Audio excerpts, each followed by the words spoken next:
Sahabat Izzatun Nafsi yang dirahmati Allah, kali ini Iza sedikit mengupas 4 peristiwa maha dahsyat dan kejadian mengerikan yang dijumpai Nabi Muhammad SAW saat perjalanan Isra dan Miraj. Dalam bulan Rajab, terjadi peristiwa menakjubkan yang menunjukkan kemahakuasaan dan keperkasaan Allah Subhanahu wa Ta'ala yang tiada tandingannya. Peristiwa yang dimaksud ialah Isra dan Miraj.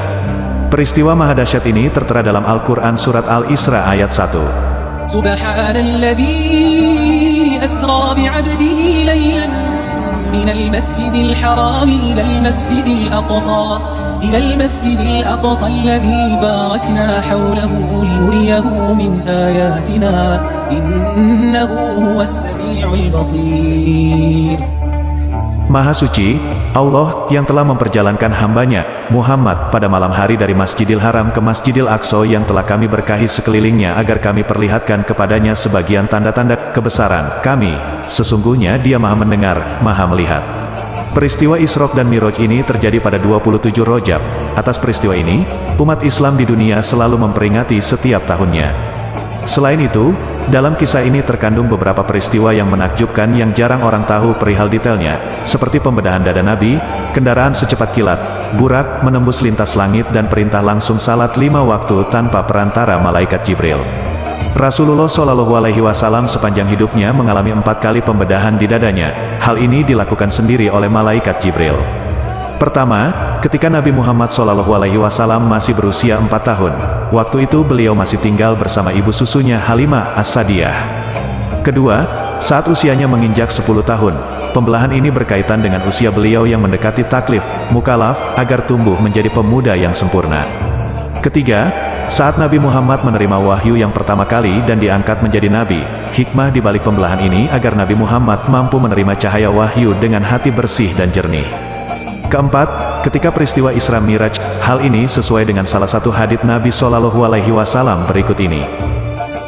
عن أنس بن مالك قال كان أبو ذر يحدث أن رسول الله صلى الله عليه وسلم قال فرج عن سقف بيتي وأنا بمكة فنزل جبريل صلى الله عليه وسلم ففرج صدري ثم غسله بماء زمزم ثم جاء بطست من ذهب ممتلئ حكمة وإيمانا فأخرجه في صدري ثم أطبقه ثم أخذ بيدي فعرج بي إلى السماء الدنيا.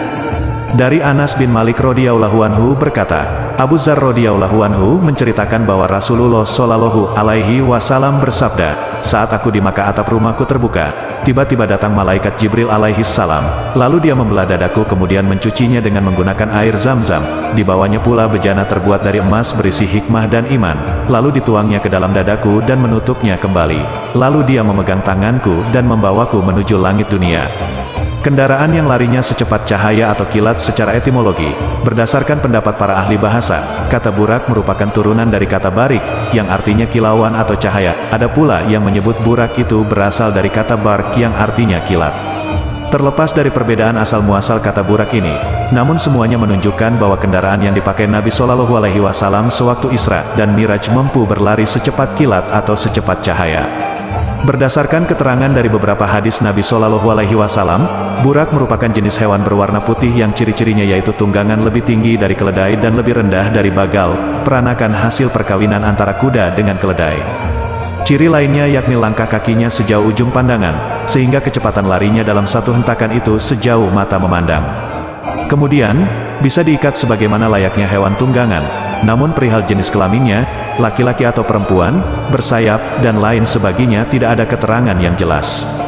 Menembus lintas langit dan Sidratul Muntaha mengutip laman Nahdlatul Ulama, Nabi Muhammad SAW pergi dari Masjidil Haram menuju Masjid Al-Aqsa menggunakan burak. Ketika telah sampai di Masjid Al-Aqsa, Nabi terlebih dahulu salat 2 rakaat bersama seluruh Nabi dan Rasul terdahulu beserta malaikat-malaikat yang diimami beliau sendiri.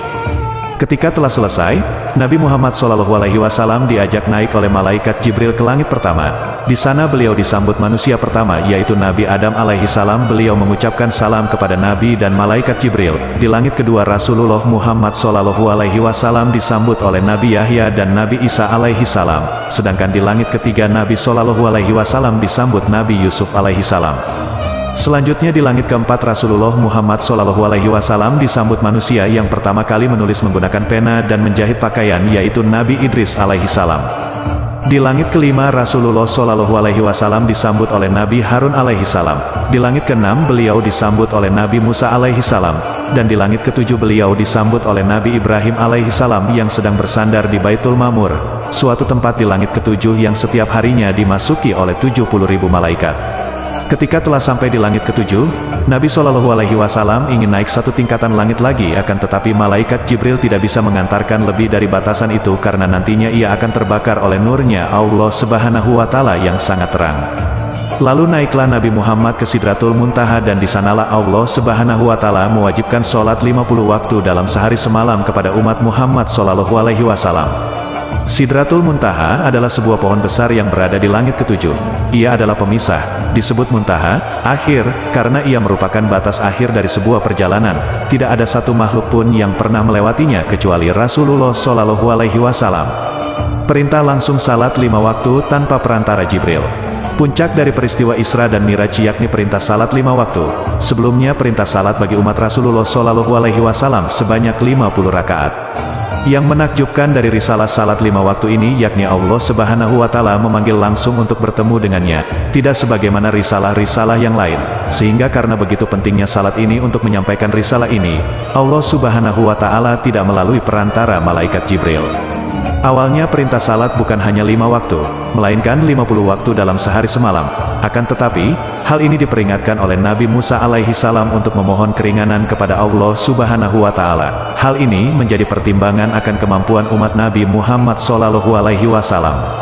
Allah Subhanahu Wa Taala mengabulkan permohonan Nabi Muhammad Shallallahu Alaihi Wasallam, sehingga umat Islam hanya melaksanakan salat wajib 5 waktu dalam sehari semalam, yaitu subuh, zuhur, asyar, maghrib dan isya. Kejadian mengerikan yang dijumpai Nabi Muhammad Shallallahu Alaihi Wasallam saat perjalanan Isra Miraj. Perjalanan Miraj menyimpan berbagai peristiwa yang menakjubkan. Dalam kitab Ad-Dardir ala Kisatil Miraj, karya Syekh Abi Al-Barakat Ahmad Ad-Dardir, disebutkan bahwa Nabi Muhammad menemui beberapa kejadian janggal yang belum pernah Nabi ketahui sebelumnya. Di antara kejadian tersebut adalah Nabi menemui suatu kaum yang kepala mereka pecah. Setiap kali pecah maka kembali lagi kemudian pecah lagi. Nabi bertanya pada Jibril, "Siapakah mereka wahai Jibril?" Jibril menjawab, "Mereka adalah orang yang kepalanya berat untuk melaksanakan salat fardu." Kemudian Nabi menemui suatu kaum yang pada kubul dan dubur mereka ada rikat, tambalan yang menutupi kubul dan dubur mereka. Kaum tersebut memakan rumput seperti unta dan domba, mereka juga memakan pohon dori, dan zakum. Dori adalah sebuah pohon yang berduri dan busuk hingga binatang pun tidak sanggup memakannya. Adapun zakum adalah tanaman yang sangat pahit dan tidak enak rasanya. Mereka juga memakan batu panas dari neraka jahanam. Nabi bertanya kepada malaikat Jibril, "Siapakah mereka wahai Jibril?" Jibril menjawab, "Mereka adalah orang-orang yang tidak mau membayar zakat dan Allah tidak menzolimi mereka sedikitpun." Kemudian Nabi menjumpai kaum yang di hadapan mereka ada sebuah daging yang masak lagi enak dan daging mentah yang busuk. Namun kaum tersebut memilih daging yang busuk daripada daging yang masak nan baik itu.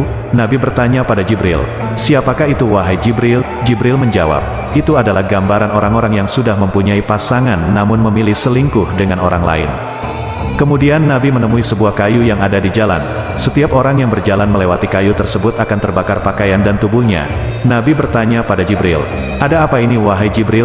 Jibril menjawab, "Itu adalah perumpamaan suatu kaum di antara umatmu yang duduk nongkrong di jalan dan mencegah orang beriman menuju ke jalan Allah Subhanahu Wa Taala." Kemudian Nabi melihat seorang yang berenang dalam sungai yang penuh darah orang yang dilempari batu. Nabi bertanya, "Siapakah itu Jibril?" Jibril menjawab, "Mereka adalah orang yang memakan riba." Kemudian Nabi menjumpai kaum yang lidah dan mulut mereka dipotong dengan gunting besi. Setelah dipotong lidahnya kembali kemudian dipotong lagi. Nabi bertanya, "Siapakah itu wahai Jibril?" Jibril menjawab, "Mereka itu adalah para penceramah yang suka memfitnah saat berpidato dan mereka tidak melakukan apa yang disampaikan sendiri." Kemudian Nabi menjumpai kaum yang mempunyai kuku panjang yang terbuat dari tembaga, kemudian mencakar wajah dan tubuhnya sendiri dengan kuku tersebut. Nabi heran dan bertanya pada Jibril, "Siapakah itu wahai Jibril?" Jibril menjawab, "Mereka adalah orang-orang yang suka menghibah orang lain kemudian meletakkan pada tubuhnya sendiri." Masih banyak lagi kisah-kisah yang dialami Nabi Muhammad SAW selama perjalanan Isra Miraj. Kisah ini seyogyanya dapat diambil pelajaran bagi umat Nabi Muhammad agar anti selamat saat di akhirat kelak. Amin. Wallahu alam.